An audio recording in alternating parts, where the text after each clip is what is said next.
Você sabia que a primeira Bíblia encontrada no mundo não apenas desafia o tempo, mas também guarda segredos tão antigos que até hoje deixam historiadores e teólogos intrigados? Sim, estamos falando de um documento que remonta a mais de 1,6 anos atrás e que carrega marcas de um passado repleto de mistérios. Imagine só. Um livro que sobreviveu às mãos do tempo, perseguições religiosas, guerras e transformações culturais. Como ele resistiu? Quem o escreveu? E por que ele é tão diferente da Bíblia que conhecemos hoje? Neste vídeo, vamos explorar todos os detalhes fascinantes sobre a primeira Bíblia da história, um verdadeiro tesouro da humanidade. Fique até o final porque você vai se surpreender com as histórias e curiosidades que eu tenho para compartilhar. Antes de mergulharmos fundo nessa história, é importante entender o que exatamente significa a primeira Bíblia. Nós não estamos falando de uma impressão moderna ou de uma edição que você encontra nas livrarias hoje. Estamos nos referindo ao Codex Sinaiticus, um manuscrito escrito à mão, datado do século IV. Este documento é considerado por muitos estudiosos como a mais antiga Bíblia completa já encontrada. Mas o que torna o Codex Sinaiticus tão especial? Além de sua idade impressionante, ele é uma das mais completas compilações dos textos bíblicos da época. Não apenas inclui os livros que conhecemos hoje, mas também traz textos que foram posteriormente excluídos da versão final da Bíblia como a conhecemos. Curioso, não é? Então vem comigo para desvendar essa história incrível.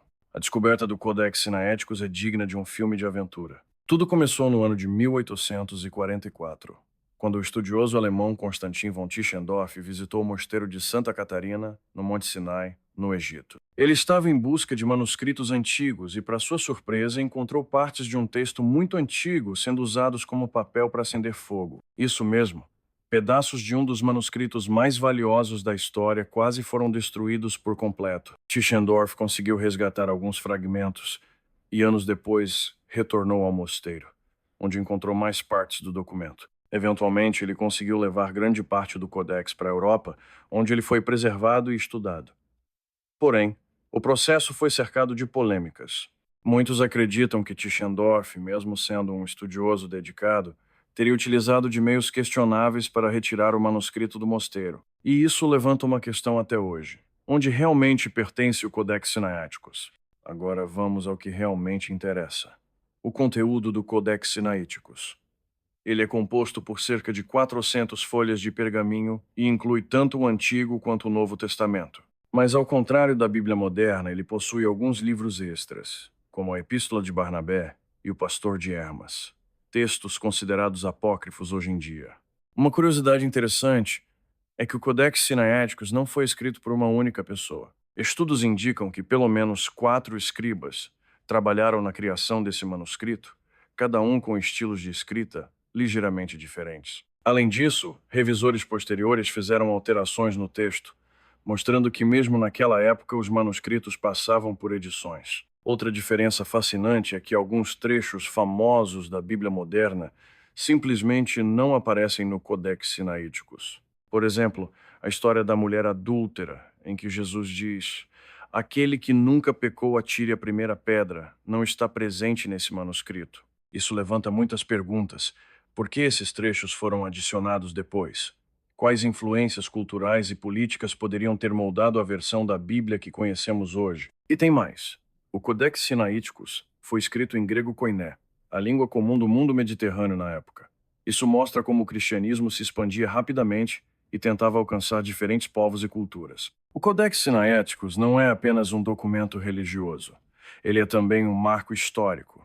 Ele nos ajuda a entender como os textos bíblicos foram compilados, traduzidos e preservados ao longo do tempo. Além disso, ele revela muito sobre o contexto cultural e teológico do século IV. No campo religioso, ele é um lembrete de como a fé cristã se desenvolveu durante seus primeiros séculos, enfrentando perseguições, debates teológicos e a formação de uma identidade própria. O Codex também demonstra a diversidade de interpretações e tradições que existiam antes de uma unificação oficial dos textos sagrados. Hoje, o Codex Sinaiticus está dividido entre 4 locais principais: a Biblioteca Britânica, o Mosteiro de Santa Catarina, a Biblioteca Nacional da Rússia e a Biblioteca da Universidade de Leipzig, na Alemanha. Graças à tecnologia moderna, ele foi digitalizado, permitindo que qualquer pessoa no mundo possa acessá-lo online. Essa iniciativa é incrível porque torna esse tesouro histórico disponível para estudiosos e curiosos de todas as partes do planeta. Mas a digitalização também reacendeu o debate. Quem realmente deveria ter a guarda desse manuscrito? Existem aqueles que defendem que ele deveria retornar ao Egito, enquanto outros argumentam que a divisão entre os países garante sua preservação e acesso global. A história do Codex Sinaiticus é uma prova viva de como o passado pode nos ajudar a entender o presente. Esse manuscrito nos lembra que a fé, a história e a cultura estão profundamente interligadas. E mais do que isso, ele nos faz refletir sobre como as palavras sagradas podem ter mudado ou evoluído ao longo dos séculos. E agora eu quero saber a sua opinião. Você acha que o Codex Sinaiticus deve ser considerado o texto bíblico mais autêntico? Ou as diferenças em relação à Bíblia moderna mostram que a fé vai além dos textos? Deixe o seu comentário aqui embaixo para que possamos conversar sobre isso. Se você curtiu esse vídeo e quer aprender mais sobre temas fascinantes como esse, não esqueça de deixar o seu like e se inscrever no canal. Isso me ajuda muito a continuar trazendo conteúdo de qualidade para você. E tem um outro vídeo que você vai adorar, aparecendo na sua tela agora mesmo. Clique para assistir e continue essa jornada de conhecimento comigo. Muito obrigado por assistir e até o próximo vídeo.